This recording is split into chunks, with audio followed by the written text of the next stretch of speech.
And if there's some collateral damage for some others who do not share our view, well, so be it.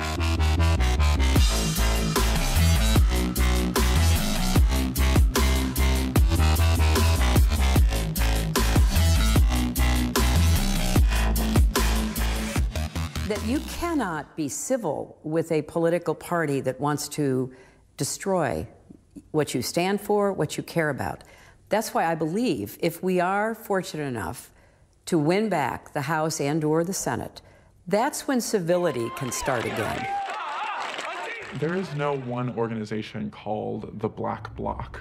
It's dozens, hundreds, thousands of autonomous organizations all across the country and all across the world.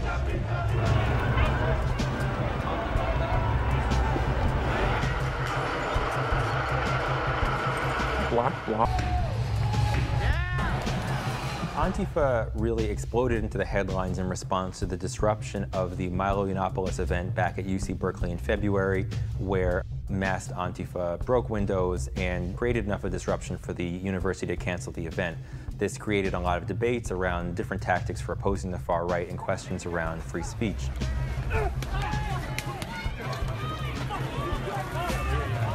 One common tactic that you'll see being used is we will have people who are actually at home that are coordinating with the action, and they'll be checking Twitter and whatever other news sources that they can find in order to be communicating information to us via encrypted messaging.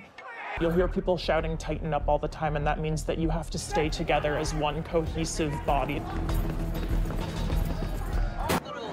It's Pepe's become kind of a symbol. After an Antifa protester punched him in the face, there's videos of him talking about how he's afraid to go out and they might need to get security and they don't know if they can afford it, and how if they can't have a public movement, they can't win. We need to take very seriously the notion that anti-fascists aren't just going to scream at us, they're going to physically attack us. And that's the point. If we go out and punch Nazis in the face, they won't appear in public, and like they themselves admit, they can't win. Yeah, I call this conflict engagement. That's your version of re-enfranchisement. Conflict engagement in the lines at Trump rallies. We're starting anarchy here. And so, before I end, that's my call to action here. Please don't just come here today and then go home. Go to the Hill today. Get up and please get up in the face of some Congress people. What we've got to do is fight in Congress, fight in the courts, fight in the streets, fight online, fight at the ballot box. And now there's the momentum to be able to do this. People dress in Black Bloc for a few things. One, Scott Crow has been leading anarchist and militant leftist groups for decades. So people put on the masks so that we can all become anonymous. And then therefore we are able to move more freely and do what we need to do, whether it is illegal or not. So some people will push back on that and say that the Black Bloc is to keep people from being identified and arrested when they break the law, when they commit crimes. Damn right. It's a good way to avoid the ramifications of law enforcement. It's like this rumble mentality of, I'm going to bring my friends, you bring your friends, and we're going to fight it out in the park. It's not something we've seen here. It's not good for the city. People are just frustrated by it. It's affecting their livability. It's affecting their business. Has it become more violent? It happens quicker. The fire starting that we saw on May Day is something we haven't really seen much of in the past. The running through the street, breaking windows and everything in sight. We haven't seen it as consistently as we've seen it in the last 8 months. But it's the violence that's gotten them attention. And if you see anybody from that cabinet in a restaurant, in a department store, at a gasoline station, you get out and you create a crowd. And you push back on them. And you tell them they're not welcome anymore, anywhere. Yes, I have thought an awful lot about blowing up the White House. We can't even allow fascists to have a platform. Well, you have to be a little overdramatic too, because, desperate times, of course, they need to have desperate measures, and we need to suppress this by any means necessary. And we're not exaggerating. your home to protest of fascism and racism. You promote hate that's led to an ideology that has led to thousands of people dying by the hands of the police, to trans women being murdered in the streets. Your policies promote hate, and we don't even know, we know where you sleep at night. Mailbox, we know where you sleep at night. we know where you sleep at night. Press always asks me, don't I wish I were debating him?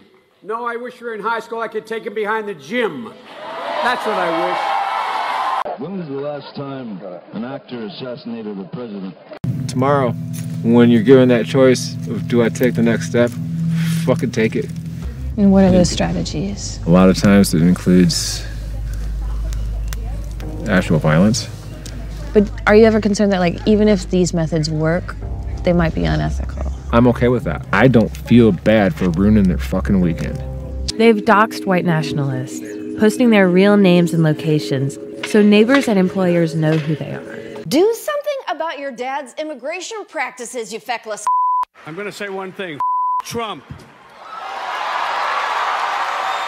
Well, Hollywood may be hitting a new low in the 2016 race. A-list actor Will Smith appearing to call for the country to purge itself of Donald Trump supporters, or at least of their ideas. As painful as it is to hear Donald Trump talk, and as embarrassing it is as an American to hear him talk, I think it's good. We get to hear it, we get to know who people are, and now we get to cleanse it out of our country. But it's not opposition. You shut people down, you prevent them from speaking, and you commit violence against them. I know a number of people, well, don't tell me it's untrue, I know people who have been knocked down and beaten by people from Antifa. So that is true. It does happen. We have it on tape. We just roll the tape. Right. So you're saying, is that justified? Yes. I believe that communities have the right to defend themselves against threats to their community. Against ideas they don't like. You're conflating violence with ideas. No, if I have I'm not raised my hand to strike you, you have no right to strike me. But in order to raise your hand to strike me, you have to think that you're going to strike me. You called on Twitter for, and I'm quoting, white genocide, obviously a racially inflammatory thing to say. People tried to shut you down, and you called those people a mob and defended academic freedom when it applied to you. How is he more racially inflammatory than you calling for white genocide? It's interesting. I'm losing my faith.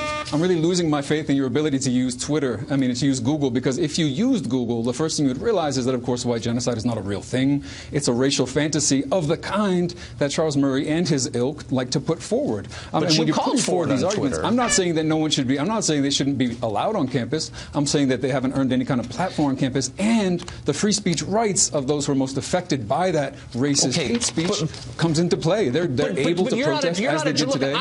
They protested today peacefully at Villanova before they were attacked. Nobody takes you seriously. I'm trying to take you seriously. You're accusing this guy of racial demagoguery, and you called for white genocide. You also applauded the Haitian Revolution for killing whites. Look, those are your views. I'm not saying you shouldn't be allowed to express them. I'm merely pointing out the irony that you're trafficking in race hatred, and yet saying that Charles Murray shouldn't be allowed to speak because he traffics in race hatred. Are you self-aware enough to catch that? Something you said just a couple days ago, and this is on your Twitter account. You said, some guy gave up his first-class seat for a uniformed soldier. People are thanking him. I'm trying not to vomit or yell about Mosul. Was that satire too? What does that mean? Or are you going to blame Steve Bannon for that as well? I think it's really irresponsible to blindly support, for example, wars that send off young people into combat, risk their lives, kill many others, as we've just seen in Mosul, 200 people incinerated by U.S. bombs, and to not do that in a way that expands anyone's freedom, that makes anyone less secure. The Iraq War but has you're not protected anyone's blaming freedom. the soldier. You're not blaming the policymakers. You're saying You're saying giving up a seat for a soldier in uniform made you want to vomit. You're not saying giving up a seat for the guy who made the war policy, but for the soldier, the guy who's risking his life. Why'd that make you feel like throwing up? I think U.S. troops need real support. They don't need symbolic gestures.